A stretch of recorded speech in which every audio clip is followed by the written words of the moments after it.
Alors, je voulais répondre à cette question qu'on me pose souvent.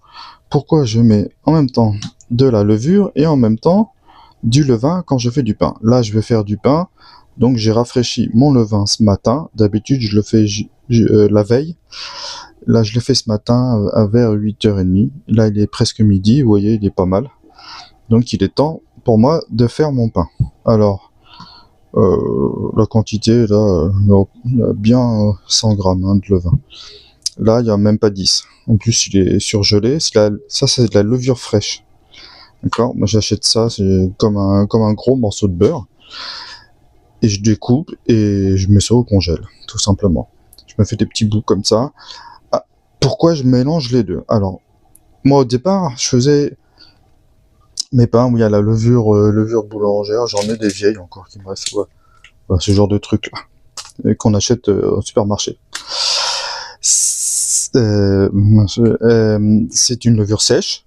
Bon, ça fait le boulot. C'est, je pense, le même genre de truc, mais séché, tout simplement. Ça. Alors, on a une sécurité. Bon, surtout quand la date est bonne. Hein. On a une sécurité. On est sûr que ça va pousser. C'est assez neutre. Et bon, à part ça, ça n'a pas de goût, rien de spécial. Voilà, ça va juste lever notre pain. Donc idem avec ça, mais c'est quand même plus la vraie levure fraîche comme ça est quand même plus agréable. Je sais pas, il y a quelque chose en plus par rapport à ça. Le levain, j'ai commencé à faire ça moi avec le confinement parce que je ne trouvais plus de levure et j'avais besoin de manger de pain et il y avait pas de pain non plus. Et c'était aussi difficile d'avoir de la farine. Le levain, traditionnellement, il faut le refaire tous les jours. Et moi, ça me gavait au bout d'un moment, au bout de plusieurs mois, plusieurs années. Je l'ai gardé vraiment assez longtemps. Donc, il y a des fois, j'arrivais pas à suivre. Et donc, tous les jours, il faut le nourrir. Et donc, du coup, tous les jours, il faut s'en servir ou il faut le jeter, ce qu'on a en excès. Parce que sinon, il faut rajouter toujours plus que ce qu'il y a à l'origine. Si j'ai 5 grammes de levain, je mets 10 farine, 10 eau.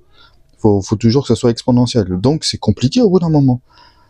Je savais pas qu'on pouvait le mettre au frigo. Aujourd'hui, je mets ça au frigo. Je le fais, je le mets au frigo, et c'est peinard pour plusieurs jours. Je le ressors la veille avant de faire mon pain, et je le réactive, et c'est peinard. Vous voyez, regardez les belles bulles là. Je l'ai fait ce matin. C'est juste de la farine avec de l'eau. Mais il y a un fond de mon levain qui est au frigo, dedans. Voilà. Donc, comme avant, j'arrivais pas à refaire ça tous les jours, et que je connaissais pas l'astuce du frigo, mon pain